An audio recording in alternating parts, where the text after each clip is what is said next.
Olá, seja você muito bem-vindo à TV Câmara. A Assembleia Constituinte de 1823 foi convocada após a independência do Brasil. Na época, o país tinha cerca de 4 milhões de habitantes distribuídos em 19 províncias e sua economia estava baseada na exploração do trabalho escravo. Eram eles que davam conta, principalmente, das plantações de café e de cana-de-açúcar. Havia também uma forte presença de escravos na exploração das minas de ouro e de diamante, importantes ativos econômicos da época. Mas muitos dos deputados, membros da Constituinte, eram proprietários de terras e de escravos. Vale lembrar que a eleição daqueles parlamentares ocorreu por meio de um processo eleitoral indireto, com votos dos primeiros eleitores sendo direcionados aos eleitores paroquiais, que, por sua vez, elegiam os deputados. Essas eleições foram baseadas em critérios como renda, propriedade, status social e vínculos políticos. Mesmo com toda essa natural e poderosa resistência interna entre os constituintes, o ciclo revolucionário que influenciou inúmeros governos ocidentais, além dos ideais iluministas e os da Revolução Francesa, que havia acontecido alguns anos antes, enfatizaram a importância de os direitos humanos serem tratados naquela Assembleia. A escravidão e os direitos sociais foram sim temas discutidos durante aquela Constituinte, mas com relação à escravidão, a Constituinte de 1823 não tomou medidas significativas para abolir ou restringir a prática. É importante lembrar que a abolição da escravidão no Brasil ocorreu somente em 1888, com a assinatura da Lei Áurea, 65 anos depois. A Constituinte estabeleceu princípios importantes, mas a implementação efetiva dos direitos sociais foi limitada. O projeto constitucional proposto incluía disposições para garantir a liberdade individual, a igualdade perante a lei e a proteção dos direitos individuais. Mas, como nós vimos no primeiro programa da nossa série, aquela proposta de Carta Magna não foi adiante. Temas como a questão fundiária, a da educação para os brasileiros e outros que envolvem segmentos mais marginalizados da sociedade, como os negros, os povos indígenas e as mulheres, de fato começaram a ser discutidos há 200 anos? No programa de hoje, o segundo da nossa série, convido você a acompanhar o que foi proposto e discutido sobre aqueles temas, naquele momento da nossa história. Eu sou William França e este é o Ponto de Vista.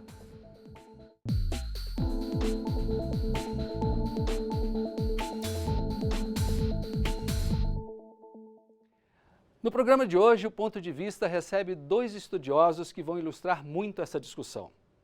São eles a historiadora, jornalista e professora Ana Flávia Magalhães Pinto e o professor, pesquisador e historiador Cristiano Paixão. Antes de começarmos a nossa conversa, eu quero apresentar a todos a nossa ilustre visita de hoje, que está aqui no nosso estúdio.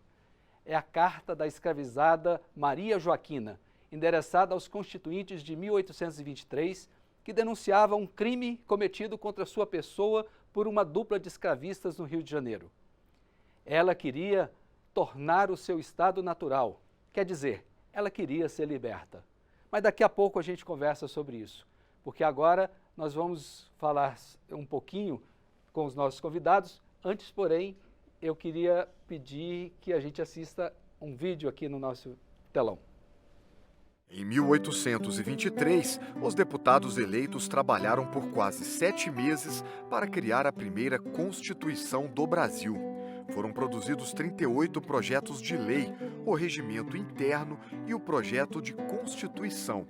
Mas a carta retirava poderes da monarquia e isso irritou Dom Pedro, que mandou fechar a Assembleia Constituinte no episódio que ficou conhecido como Noite da Agonia. Na tentativa de impedir as ações do imperador, os deputados abriram uma sessão permanente e ficaram confinados no parlamento. Mas não houve sucesso e a Constituinte foi fechada no dia seguinte. O trecho mais importante do decreto de Dom Pedro, que fechou o parlamento, dizia: havendo eu convocado a Assembleia Geral Constituinte e havendo esta Assembleia perjurado ao tão solene juramento que prestou à nação, hei por bem, como imperador e defensor perpétuo do Brasil, dissolver a mesma Assembleia e convocar uma outra, a qual deverá trabalhar sobre o projeto de Constituição que eu hei de apresentar em breve. Depois de dissolver a Assembleia Constituinte, Dom Pedro I reuniu 10 cidadãos de sua inteira confiança que, a portas fechadas, redigiram a primeira Constituição do país. A Carta Magna foi imposta aos brasileiros em 25 de março de 1824 e fortaleceu o poder do imperador. Mas a população ficou frustrada porque muitos direitos sociais acabaram sendo negados pela Constituição. Por exemplo, a Carta Magna não apresentou nenhuma forma real de libertação dos negros escravizados. A reforma agrária também não saiu, e sem uma lei que ditasse as regras para o campo, as pessoas começaram a invadir terras públicas, tanto com pequenas propriedades como com enormes latifúndios. Por fim, o voto ficou restrito às elites agrárias brancas, ficando de fora do processo eleitoral as mulheres, os negros e os analfabetos. Muito bem, eu começo agora recebendo a nossa professora Ana Flávia Magalhães Pinto. Seja muito bem-vinda, professora. Obrigada. Eu queria rapidamente passar o currículo dela. Doutora em História pela Universidade Estadual de Campinas, mestre em História pela Universidade de Brasília, também possui formação em Comunicação, Jornalismo e Letras, é professora da Universidade de Brasília, atua na graduação e na pós-graduação em História e no programa de pós-graduação em Direitos Humanos. É integrante da rede de historiadoras negras e historiadores negros e da Coalizão Negra por Direitos. Atualmente, também atua como diretora-geral do Arquivo Nacional, órgão com status de secretaria do Ministério, órgão com status de secretaria do Ministério da Gestão e da Inovação em Serviços Públicos. Diante desse currículo, diante dessa história toda, eu queria fazer uma primeira pergunta para a senhora. A gente, se pudesse voltar no tempo, como é que era a sociedade brasileira naquela época, em 1823? Ela estava organizada, ela sabia os direitos, pelo jeito sim ou não? Uma rápida visão daquele período, por favor. Bom, a gente está diante de uma nação fundada na escravidão e na hierarquização racial, não só social, dos seus habitantes, né? Essa sociedade, ela vinha, além de tudo, de um processo de avanço de experiências de alforria, né? E que, portanto, fazia com que o Brasil fosse um grande país escravista, mas também respondesse pela maior população de gente negra livre e liberta das Américas. Isso mesmo num contexto em que o Haiti, por conta do processo revolucionário, já tinha estabelecido o fim da escravidão naquela parte da ilha de São Domingos. Essa sociedade, portanto, ela mobilizava uma série de expectativas sobre os sentidos da nação brasileira, projetos de cidadania, expectativas sobre os próprios caminhos da liberdade. E é nesse cenário em que a liberdade de amplos segmentos poderia representar ameaças aos projetos de concentração de renda e poder de outros segmentos minoritários, é que a gente vai vivenciar esse primeiro projeto, né, de elaboração de uma Constituição para essa nação recém-emancipada, né, que vivia esse processo de produção de uma independência em relação a Portugal.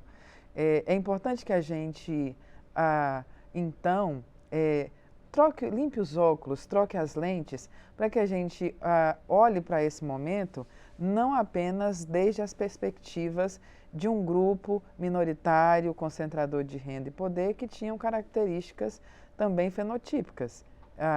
Eram homens, majoritariamente brancos, né, que defendiam uma perspectiva heteronormativa patriarcal, né? Esses sujeitos, eles existiram, eles têm legitimidade histórica, mas a maneira como eles viveram e produziram memória sobre si é uma das possibilidades, né?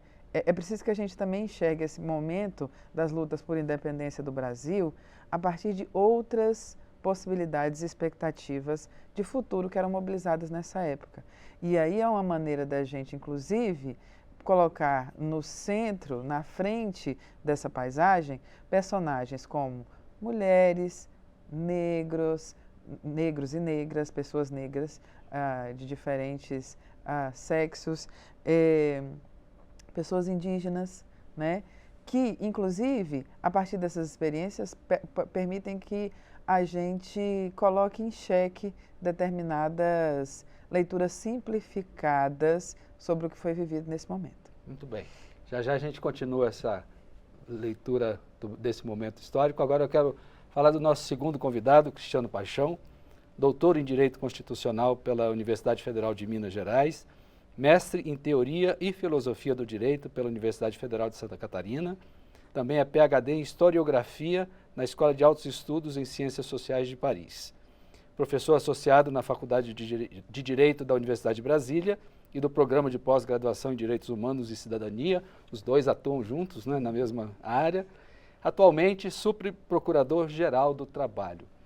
Professor, me permita chamá-lo assim, além dessa questão do trabalho, do negro, que a professora Ana Flávia mencionou, eu queria saber do senhor, e as outras pessoas dessa sociedade, como é que estavam naquele momento histórico, imbuídas ou não dessas mudanças? Bom, em primeiro lugar, é um prazer estar aqui nesse programa com o William, nosso condutor dos trabalhos, com a professora Ana Flávia Magalhães Pinto, que é uma autoridade nesse tema. Eu vou aprender muito, tenho certeza, nesse programa com ela, como já aprendi na primeira resposta que ela já nos forneceu. E eu vou seguir da onde ela nos deixou. A minha resposta é similar à dela, no sentido da complexidade desse momento. É normal que, por exemplo, no ensino médio, no ensino fundamental e mesmo na graduação, se ensinem de forma um pouco esquemática. O Brasil era uma colônia e se transforma no império. Havia um regime de dependência de Portugal, depois há um processo de independência política. Só que nesse processo existem muitas matizes que nós devemos colocar em questão. Uma delas, que é a que nos traz mais hoje, eu acredito, seja esse movimento constituinte. O que significa fazer uma Constituição? Com certeza, fazer uma Constituição 200 anos atrás é diferente do que fazer uma Constituição hoje. Fazer uma Constituição 200 anos atrás é pisar em terreno movediço. Por quê?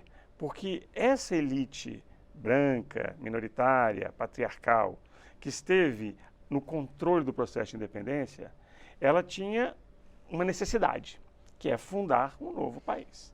Isso aos moldes do que ela gostaria. Mas ela precisava, de qualquer maneira, romper. Alguma ruptura há de existir. Ainda que seja com o príncipe herdeiro, ainda que seja com a Casa de Bragança, é necessário fundar um regime. E aí nós temos dois movimentos. Esse movimento fundacional e o movimento de evitar que essa fundação fuja ao controle dessa própria população interessada.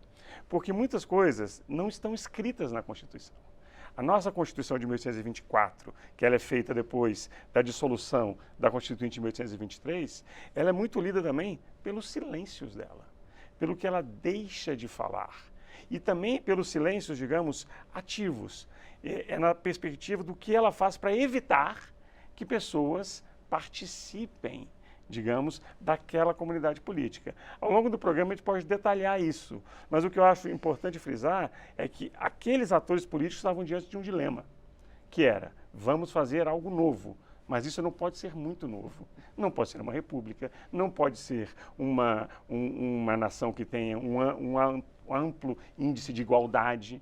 É necessário manter hierarquias, é necessário manter estruturas que são antigas. Então, para sintetizar, William, é necessário ficar entre o velho e o novo. A senhora concorda, professora? A palavra está... Bom, eu concordo efetivamente com o que o professor coloca, né? E antes de qualquer comentário, registro que é uma oportunidade também de bastante aprendizado. Nós que somos colegas, né, de programa de pós-graduação e universidade, e estamos num programa que tenta até mesmo historicizar, né, essas questões. É uma oportunidade de até mesmo convidarmos para que exercícios dessa natureza sejam praticados, né, numa chave interdisciplinar, porque se trata de uma reflexão que está na ordem do dia e que é muito desafiadora. Quando a gente pensa que o exercício era de trazer uma novidade e, ao mesmo tempo, fazer a manutenção daquilo que, inclusive, estruturava e garantia privilégios, benefícios para esses setores que estavam no controle desse processo constituinte, é importante a gente lembrar o seguinte: as pessoas precisam perceber que até mesmo o fechamento da Constituinte por Dom Pedro não foi uma ruptura também com todas essas elaborações, né? Quando a gente, por exemplo, observa, né, o desenho, né, que se estabelece para a imagem de cidadão, do cidadão brasileiro, né, o texto final da Constituição não tem nada de diferente daquilo que foi elaborado no ano anterior no processo constituinte. Por quê? Porque efetivamente era uma espécie de consenso entre a elite a respeito dos limites que eram necessários, desde a perspectiva deles, para que houvesse uma estabilidade das regras de um jogo que estava sendo jogado nos termos de um Brasil que estava sendo disputado. É importante dizer que esse Brasil, ele não é um conceito já bem definido, bem estruturado. Havia muita disputa, mas também havia uma espécie de consenso, né, entre essa elite. E é muito curioso que a gente tem, nesse primeiro exercício de definição de cidadania, da imagem do cidadão, né, uma série de dispositivos de exclusão, né? A gente exclui mulheres, a gente exclui pessoas indígenas, né, no sentido de que, para uma pessoa indígena ser cidadã brasileira, ela tem que abrir mão até mesmo da sua identidade de indígena. Para que uma pessoa negra possa ser cidadão brasileiro, ele teria que ser homem, né? Cidadão pleno, ele teria que ser homem nascido livre, porque todas as outras possibilidades ou não poderiam ser, não eram previstas como possível cidadão, ou seriam cidadãos parciais. Essa parcialidade da cidadania é algo muito interessante para a gente pensar os vícios que a gente traz até os dias de hoje, né?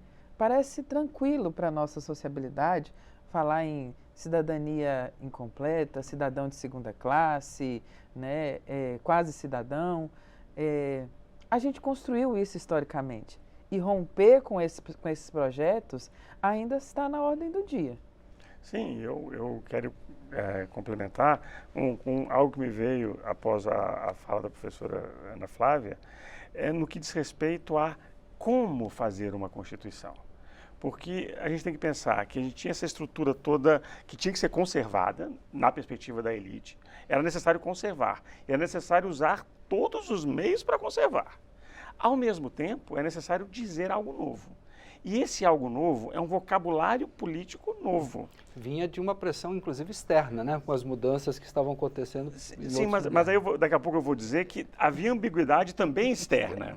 Mas pensando do ponto de vista político interno, a partir da sua pergunta, o que a gente pode raciocinar? A gente raciocina o seguinte: existia um léxico novo circulando na Europa Ocidental, nos Estados Unidos, de liberdade e igualdade. E existia um instrumento novo que era a Constituição. Porque a Constituição, a palavra existe há muito tempo, mas o conceito para esses atores sociais era um conceito novo. Era um conceito estabelecido mesmo no século XIX, criado no século XVIII, mas digamos que estabelecido com alguma estabilidade no século XIX. E para fazer isso era necessário pensar quem pode escrever e quem não pode participar de forma alguma. E aí o contexto externo é importante, que é o contexto... Tem um personagem, se der tempo a gente vai falar dele, chamado Severiano Maciel da Costa, Marquês de Queluz, posterior Visconde de Queluz. Isso foi um personagem importantíssimo na nossa história aqui, porque ele foi um dos parlamentares mais ativos no processo constituinte e depois da dissolução da Constituinte ele vai ser um dos principais autores do texto que Dom Pedro outorgará ao Brasil em março de 1824. E Severiano Maciel era, digamos, nós chamaríamos dele hoje de um homem orgânico do regime, Porque nós falamos sempre que em 1808 veio a família real para o Brasil. Isso realmente foi importante, porque modificou a estrutura de poder interna, ali na relação metrópole-colônia. Mas o que a gente não sabe é que, pouca gente sabe, é que o Brasil ocupou, o Reino Unido ocupou a Guiana Francesa. A Guiana Francesa foi luso-brasileira enquanto durou a ocupação napoleônica na Península Ibérica. E esse nosso personagem, Severiano Maciel da Costa, ele foi governador-geral da Guiana Francesa. E por que isso é importante para nós? Porque a Guiana Francesa está numa rota atlântica que tem desdobramentos para o norte do Caribe, por exemplo, na Louisiana e na Flórida, mas também tem uma rota importantíssima que sai da Ilha de Santo Domingo, ou seja, o Haiti, passa pelo norte do Brasil, Pará, Maranhão, e passa também pela Guiana Francesa. E tem um episódio, que é um episódio muito interessante, eu vou só mencioná-lo aqui, depois a gente pode aprofundar, de um padre um padre brasileiro, que vai ao Haiti e fica 2 anos lá. Quando retorna, escreve um texto dizendo: eu vi a coroação do Rei Negro. Ele tinha assistido à coroação de Henri Christophe, que era um dos líderes da Revolução Haitiana, como Henri I do Haiti. E ele é preso na sua volta para o Rio de Janeiro por quem? Severiano Maciel da Costa, que o interroga, que faz o interrogatório e manda ordens que depois de liberá-lo, que ele seja preso no Rio de Janeiro. Por que ele deve ser preso no Rio de Janeiro? Porque ele não pode contar o que ele viu. É isso mesmo, professor? E essas coisas eram os não ditos, eram tão importantes como os ditos?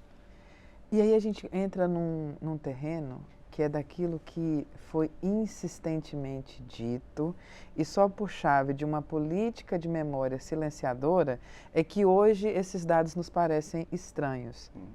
Porque, como a gente inclusive já sinalizava, a gente aprendeu a lembrar desde a perspectiva desses sujeitos. E havia um projeto de esquecimento.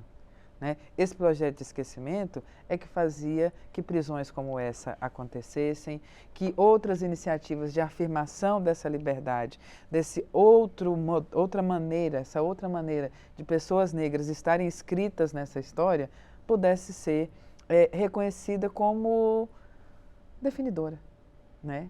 Como eu disse no início dessa conversa, naquele momento, o Brasil respondia pela maior população de gente negra livre e liberta das Américas. A escravidão indígena vinha sendo sistematicamente questionada, embora isso também fosse tratado, né, com desrespeito por uma série de pessoas.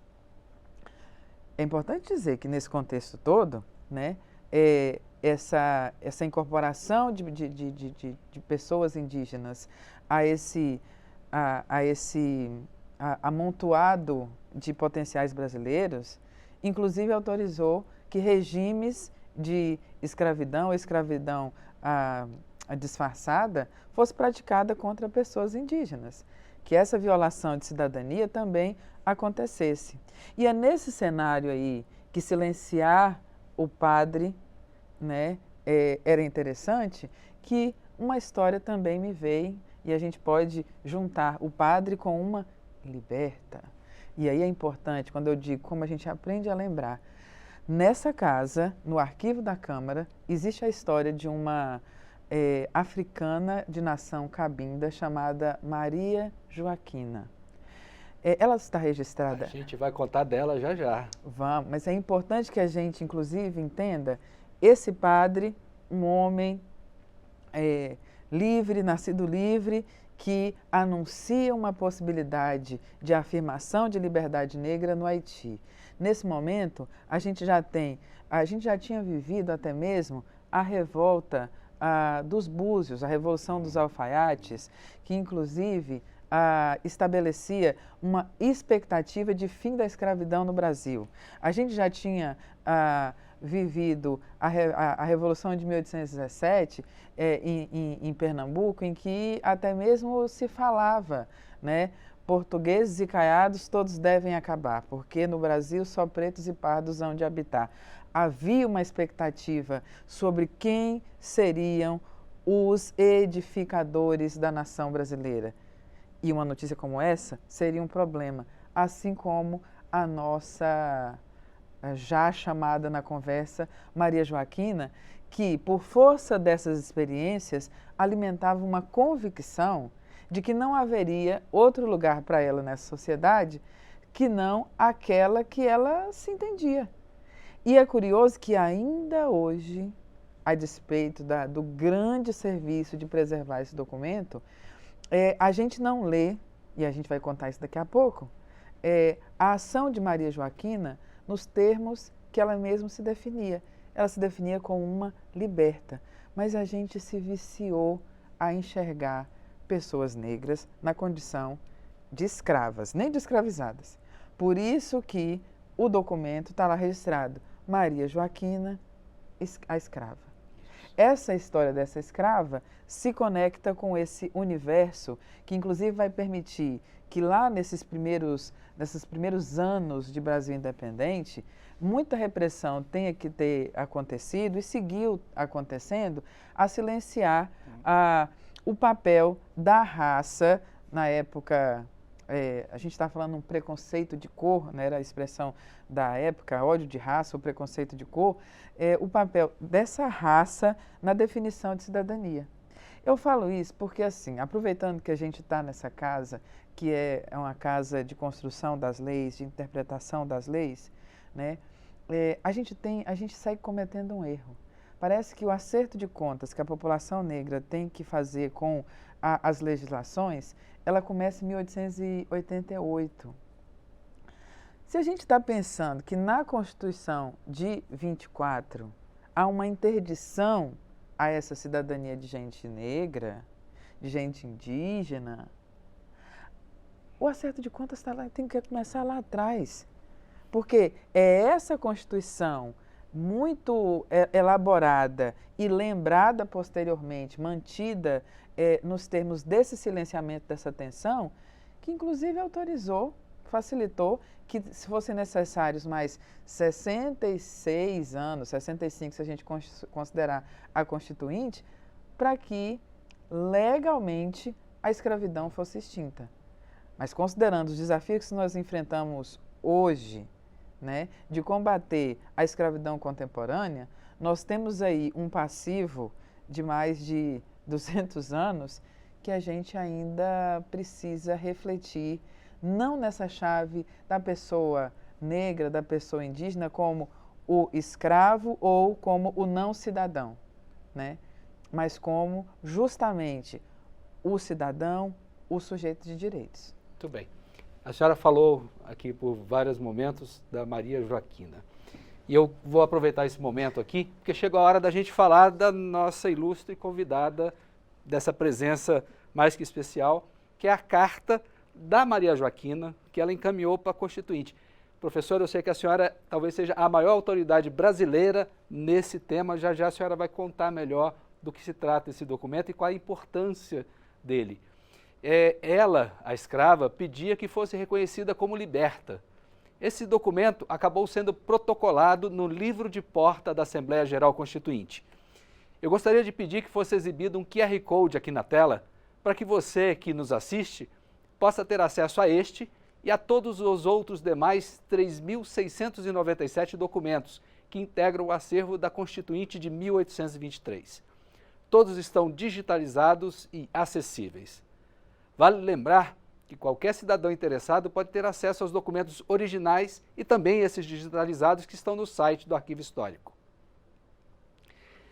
Tratando desse documento, que a gente vai falar agora melhor, este é um manuscrito, foi feito em papel, ele é composto pelo próprio requerimento, que é esse documento aqui maior, e contém 4 documentos anexos, que são esses pequenos, que foram encaminhados aos deputados constituintes. Professora Ana Flávia, o que temos aqui, esse é o documento original. A senhora foi, como eu disse, a maior estudiosa dele no país. O que nós temos aqui no estúdio hoje? Bom, a gente tem uma preciosidade, porque muito se diz da impossibilidade de se entender as experiências de pessoas escravizadas, pessoas negras, a partir de como entendiam sua própria história. Esse documento, ainda que ele não tenha sido escrito do próprio punho da Maria Joaquina, ele nos permite enxergar essa visão dessa mulher africana de nação cabinda.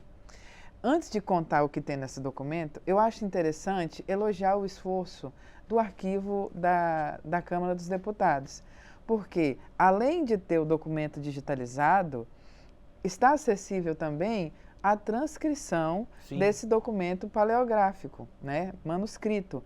Né? Esse trabalho de paleografia ele é muito importante porque, por força desse avanço das tecnologias, da própria atualização da grafia, muita gente poderia ter dificuldade de ler. Até mesmo nós que somos especialistas nisso, a gente sua a camisa para dar conta. A caligrafia é muito elaborada. Isso, e tem todo o processo de envelhecimento do documento original que vai dificultando, né? Mas, enfim, é um trabalho feito, inclusive, por servidoras e servidores, trabalhadoras e trabalhadores que atuam aqui. Mas é uma história muito interessante, porque ela tanto coloca em xeque as memórias construídas sobre esse momento, mas também complexifica as possibilidades de atuação de uma mulher africana disputando, né, confrontando o escravismo brasileiro da primeira metade do século XIX. Em 1822, Maria Joaquina estava submetida à escravidão pela figura de uma escravista chamada Felizarda Querubina. Maria Joaquina era uma quitandeira, né? As menções sobre uma escravidão rural elas são muito importantes, mas naquele momento a gente vinha assistindo um crescimento de uma escravidão urbana. Maria Joaquina é a expressão da escravidão urbana que, entre outras possibilidades, criava a imagem, a existência de escravos ao ganho. Essas pessoas podiam, então, desenvolver atividades fora da casa dos escravistas que respondiam por elas, acumular recursos extras e acumular um pecúlio. Esse pecúlio, muitas vezes, era apresentado como proposta para a compra de cartas de alforria. Isso é o que Maria Joaquina propõe a Felizarda Querubina, ali entre 1821 e 22. Ela comprou a alforria dela? Ela propôs isso. Só que Felizarda Querubina, muito versada em escravismo, diz o seguinte: não quero dinheiro. Eu quero que você, com a autorização dela, né, faça uma compra de uma substituta para você. Porque esse dinheiro acaba, mas uma substituição, uma substituta não. Então, eu estou garantida naquilo que eu quero. Essa era a leitura de Felizarda Querubina. De que Felizarda e Querubina, acho que não tinha muito, né? Essa criatura, então, estabelece os termos para que Maria Joaquina se tornasse liberta. Maria Joaquina cumpre todo o acordo e apresenta, então, até mesmo introduz, né, Rosário, uma outra moça africana, né, no seu lugar. Esse expediente da alforria por substituição é algo que a gente pouco sabe e que pode até assustar muitos daqueles que, os escravos, os africanos escravizavam os africanos. Não é bem assim, né? Você tem pessoas submetidas a um regime escravista, uma sociedade estruturada na escravidão, em que, muitas vezes, qualquer possibilidade de se almejar a liberdade, isso era atravessado pela própria condição de manutenção do escravismo. Era esse um pacto que se colocava. Bom, ela fez tudo isso e Felizarda Querubina, então, tenta manter as duas na escravidão. Deu uma desperta, então. Tentou dar uma desperta. E a gente consegue perceber por essa documentação riquíssima que Maria Joaquina, então, aciona uma rede que acreditava na sua liberdade, né? Ela aciona o padre, então, questiona a escravista se enfurece, tortura, ameaça de venda, né? Se articula com outros escravistas, mas Maria Joaquina foge e encontra apoio para peticionar. Ela peticiona ao imperador, Isso um pouco antes dessa carta, não é isso? Um pouco antes dessa carta, ela usa o expediente de pedir a proteção de Dom Pedro I e também usa o expediente de peticionar.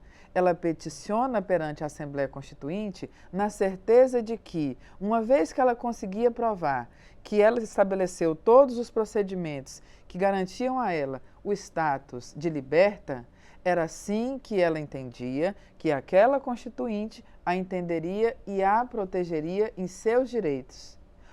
O que Maria Joaquina não sabia é que lá dentro, ou sabia, ou estava justamente tensionando, né? A gente não tem como perguntar Exatamente. qual era a intenção dessa iniciativa, né? Maria Joaquina deixa para nós, e é muito valioso que esse documento esteja preservado aqui.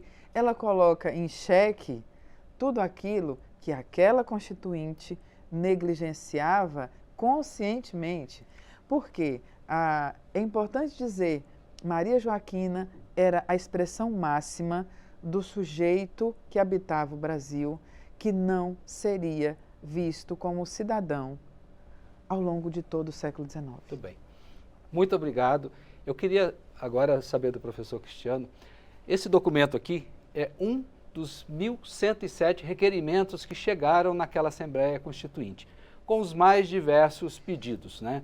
A gente tem requerimento, petição, proposta, solicitação, e elas foram apresentadas por cidadãos ao parlamento e eles abordavam desde questões como terra, propriedade da terra, educação, recursos financeiros, reconhecimentos.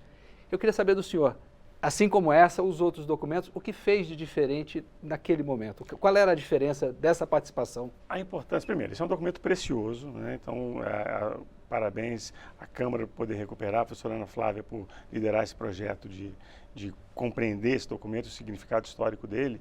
Ele é um documento que ele fala muito da agência de alguém que não deveria ter essa agência na perspectiva, digamos, dominante da época, mas alguém que consegue, por iniciativa própria, desafiar esse sistema. Isso não acontece algumas raras vezes na história. Eu me recordo das constituições dos Estados Unidos, as primeiras constituições americanas, dos estados, que também era um lugar que se praticava a escravidão. A Constituição de New Jersey estabeleceu, no início do século XIX, o voto feminino, que é uma coisa completamente fora dos parâmetros da época, inclusive acabou não entrando em prática, teve que fazer uma emenda quanto a isso, mas em algum momento, que interessa para nós, que em algum momento mulheres conseguiram se organizar e conseguiram fazer aprovar um dispositivo desse tipo. Então mostra o quê? É a excepcionalidade do momento. Maria Joaquina percebeu que havia uma coisa diferente acontecendo. Havia uma nação se constituindo, ou seja, estabelecendo as suas próprias decisões para o futuro. E ela falou, tem que ser agora. Não pode ser depois, tem que ser agora que eles estão deliberando. E essa quantidade de petições se explica também pelo fato da Assembleia ser constituinte e legislativa. Então era a primeira experiência de um parlamento, né, nesse Brasil recém-independente. Então, isso eu digo, da nossa perspectiva de pesquisadores, isso digamos, um manancial riquíssimo de fontes que precisam ser melhor conhecidas, precisam ser equacionadas, precisamos destrinchar um pouco esses personagens envolvidos. Só esse achado já é algo muito digno de nota nesse nosso contexto e que fala muito sobre nós hoje, sobre o que nós estamos pesquisando hoje. Muito bem. Para dar continuidade à nossa conversa, vamos assistir agora uma reportagem que o nosso colega Marcelo Westphalen fez e que trata de alguns desses assuntos que os senhores estão tratando agora. Por favor. Os historiadores são unânimes em reconhecer a importância do ano de 1823. Foi naquele período que o nosso parlamento brasileiro nasceu. 100 candidatos venceram as eleições em 19 províncias, de acordo com a primeira lei eleitoral da história do Brasil. E apesar de esses deputados terem ficado reunidos por apenas cerca de 6 meses, muitas regras constitucionais que vigoram até hoje foram criadas naquele ano. Inclusive, alguns historiadores defendem que o Estado democrático de direito em que vivemos nasceu ali há mais de 200 anos. A proposta de Constituição de 1823 proibiu a subordinação do Brasil a outras nações, permitiu certa liberdade religiosa, previu também a separação dos poderes, inclusive dividindo o poder legislativo entre Câmara e Senado. Naquele período foram criados os ministérios, ligados ao poder executivo, com algumas regras de funcionamento parecidas com as que ainda temos hoje. Nessa época também foi criada a Fazenda Nacional, que cuidava do Tesouro Nacional e da peça orçamentária do país. A Constituição nunca chegou a vigorar, mas ela plantou algumas sementes que se fixaram, se desenvolveram e estão vivas até hoje. Vou inverter agora, começar com o professor. Essas sementes vingaram? Depende como a gente analisa. Vingaram para quem? A gente tem que pensar para quem era aquele momento constituinte. Eu acho muito importante a gente ter para a gente ter um pouco também de orgulho do nosso presente. É muito importante a gente ver o nosso passado com perspectiva crítica e ver o quanto também que nós já mudamos em relação a esse passado. Se você comparar, eu não vejo uma linha de continuidade, por exemplo, entre 1823, 1891, 1934. Existem muitas transformações no Brasil nessa época. E essa é uma constituinte, ela é interessante, porque ela tem dois aspectos. Ela tem os aspectos que nós normalmente associamos à Constituição, que é dispor algo. E esses pontos que ele enumerou aqui, deliberar sobre tripartição de poderes, eventualmente pensar em direitos individuais, organizar a estrutura institucional do país. Mas ela também é feita para impedir avanços. Esse é o esforço que está presente em todas essas efígies, essas figuras que nós vimos aparecendo na tela. Essas pessoas têm um projeto e elas, digamos que usam todos os instrumentos disponíveis, todos os conceitos disponíveis para fazer valer esse projeto. Então, é claro que é uma coisa, é um dado importante. É a primeira vez que um parlamento se reúne, que se delibera sobre uma Constituição. Mas temos que lembrar, foi interrompido por um imperador com pretensões absolutistas, que meses depois outorgou uma carta com auxílio desses mesmos constituintes que estavam lá na noite da agonia. Portanto, temos que lembrar, existe um projeto excludente ali. O que é interessante para nós é, por exemplo, o caso, volta Maria Joaquina, é descobrir uma pretensão constituinte de inclusão, de transformação, contra todos esses movimentos. Não basta a gente ficar apenas repetindo que havia essa tentativa de exclusão. Existia uma agência aí. E a tarefa do historiador é encontrar essa agência, compreender essas tensões que estavam acontecendo ali dentro. Muito bem. Professora, quando a gente estava assistindo o telão, a senhora fez referência a um dos 6 constituintes. O que ele tem de especial? Bom, acho que a gente tende a ter uma baixa expectativa sobre a presença de parlamentares negros no Império, né? Muito por força dessa fixação no lugar de escravo. Mas a gente teve pelo menos 2 assumidamente negros, né, que a gente pode fazer referência. O Antônio Pereira Rebouças, né, que participou das lutas corpo a corpo, ele e um outro, o G. Acaiaba Montezuma, né?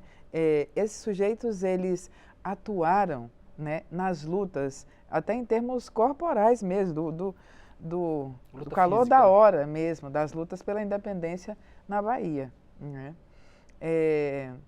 O Antônio Pereira Rebouças, que é o pai dos irmãos Rebouças, André e Antônio, né, ele era um sujeito negro, nascido em Cachoeira, né, e um parlamentar que, ao longo da sua atuação, ele tanto ponderava os limites, né, a legitimidade da escravidão, mas também era um sujeito escravista, né?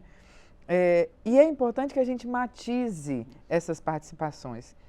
Um dado que eu acho interessante nesses debates da Constituinte 23 é que os dois não participam dos debates em que se sinaliza para essa exclusão desses segmentos da população. Eles se ausentam ou eles boicotam? Eles não têm registro dessa participação. O conselheiro Rebouças, inclusive, ele só vai chegar ao Rio de Janeiro numa data posterior a essa. Naquele momento, ele inclusive ele não estava presente na casa, né? Mas a maneira de poder fazer qualquer intervenção, ela pode ser visualizada. E quando a gente acompanha as leituras feitas por ele anterior e posteriormente, a gente percebe que há dissonâncias essas que vão apontar para as fragilidades desse texto, dessas leituras das elites, né? E que, portanto, nos obrigam, né, a pensar esses processos de uma maneira bem mais generosa, porque complexa. Dá um trabalho danado a gente fugir de dicotomias, mas é algo que a gente tem cada vez mais praticado para que a gente não se assuste com o que é constitutivo da nossa história, né?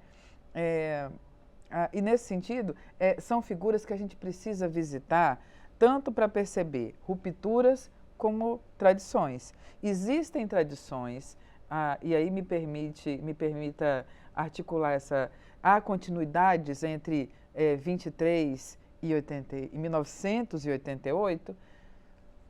Sim, a permanência. Sim. Porque quando a gente considera que, a despeito de todas as batalhas, a Constituição de 1988, a nossa atual, não foi o momento em que se garantiu os mesmos direitos trabalhistas para trabalhadoras domésticas, a gente percebe que existe uma tradição ali, uma dificuldade de entender a cidadania plena da quitandeira Maria Joaquina no tempo presente. Só em 2013. Só em 2013 que veio uma emenda constitucional para corrigir isso. Inclusive, alguns autores cogitavam, isso é uma discussão, ela parece ser meio técnica do direito constitucional, mas ela é interessante. Existem dispositivos na Constituição que são inconstitucionais? Na nossa hoje? Em qualquer uma. Assim, é uma reflexão.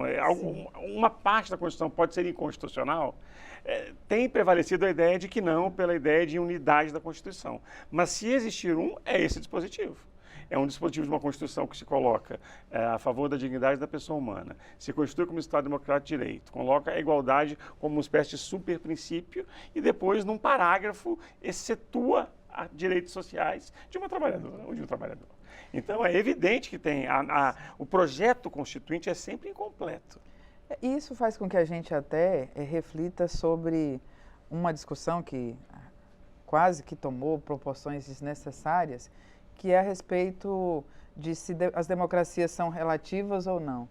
É importante que a gente diga que democracia é uma experiência que se constrói no tempo presente, projetando o futuro. Porque ao longo dessa experiência, as fragilidades elas estão postas e elas estão sendo disputadas pelos vários sujeitos, né? Da perspectiva das trabalhadoras domésticas, o Estado democrático de direito era antidemocrático, porque excluía um segmento expressivo da nossa população.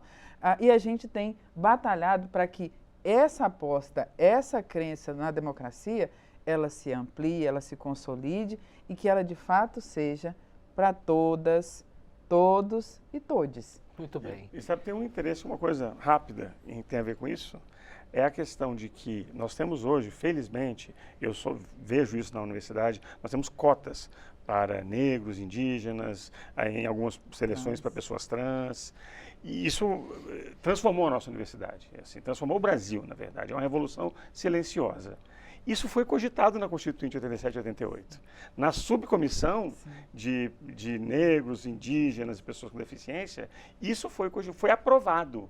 Mas ao longo do processo constituinte foi sendo apagado.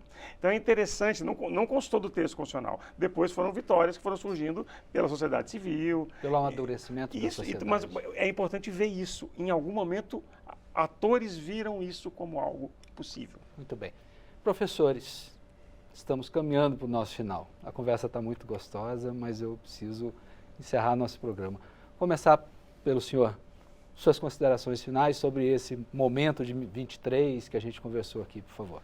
A importância da gente ter em mente a complexidade da nossa história. A nossa história não se prende a soluções simplificadoras. Fazer história, como disse a professora Ana Flávia, dá trabalho, porque é necessário encontrar soluções que não são óbvias, encontrar agência, iniciativa, sujeitos que não deveriam tê-la, mas que desafiam as normas para fazer isso. E a história brasileira é cheia desses personagens. Personagens que precisam ser lembrados, festejados, estudados e ensinados. É o caso da Maria Joaquina. Eu concluiria com essa reflexão. Muito bem, muito obrigado. Professora, suas considerações finais, por favor. Bom, eu queria terminar essa conversa fazendo um convite, né, para a leitura desse texto, que graças ao apoio da equipe de servidoras do Arquivo da Câmara dos Deputados, eu tive acesso a esse documento e a partir disso desenvolvi um artigo que foi publicado numa coletânea organizada pelo professor Hélio Santos. E nesse artigo eu faço o quê? Eu apresento um passo a passo de como qualquer cidadão ou cidadã pode fazer um exercício de leitura da história a partir de documentos que estão cada vez mais acessíveis nos arquivos públicos, em arquivos organizados por comunidades, por grupos, com o compromisso com a garantia do direito à memória. E isso é um exercício importante porque aí a gente está operando numa chave da história pública, uma história em que os procedimentos adequados para a leitura de documentos, a análise histórica, vão sendo cada vez mais compartilhados e que cidadãos e cidadãs vão sendo capacitadas para confrontar, né, maneiras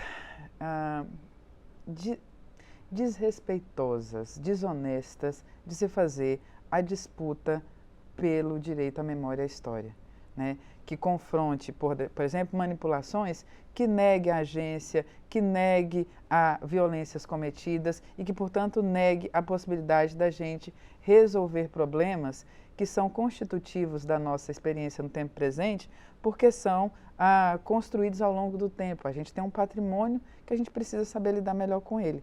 Então, eu faço esse convite, visite, né, o site do Arquivo da Câmara. O seu Arquivo Nacional também tem? Do Arquivo Nacional. A gente tem uma série de documentos que vão nessa direção para que a gente visualize, e é importante dizer, ao contrário de uma mentira que também foi contada e de tão repetida as pessoas acreditam, esses arquivos institucionais guardam sim a memória do povo brasileiro. O que muitas vezes nos falta é a coragem e a capacidade de fazer as perguntas que nos leve a uma reconexão com esses sujeitos que deixaram marcas ao longo do tempo. Muito obrigado. A senhora até se emocionou agora nesse final. Eu queria uma última pergunta, professora. Que fim levou a história da Maria Joaquina? Ela conseguiu ser liberta? A gente não tem essa informação, mas a gente tem um outro dado que permite desconfiar que pelo menos o intento dela serviu de exemplo. Porque em 1826 e 1829 a gente vai ver grupos de africanos que vão tentar o mesmo expediente perante a Câmara, né, no intuito de afirmar uma liberdade, a condição de libertos, que eles também tinham até documentos para provar. Então, essa é uma história que o Brasil ainda precisa se acostumar com ela e a gente tem documentação para falar sobre isso. E está aqui. Muito bem. Muito obrigado. Excelente a participação dos senhores. Eu recebi aqui, neste segundo programa que trata sobre a Constituinte de 1823, a historiadora, jornalista e professora Ana Flávia Magalhães Pinto e o professor, pesquisador e historiador Cristiano Paixão. Quer saber mais detalhes sobre o que conversamos aqui? Aponte o seu celular para o QR Code que aparece no canto da sua tela, que vai te levar ao conteúdo produzido para marcar os 200 anos do Parlamento. Também acesse nosso portal na internet, câmara.leg.br. E para rever esta entrevista, busque o canal da Câmara no YouTube. Convido desde já para que você assista aos outros 3 programas que irão nos oferecer uma abordagem histórica da vida política nacional por meio daquela Constituinte de 1823. Novamente, muito obrigado por sua atenção.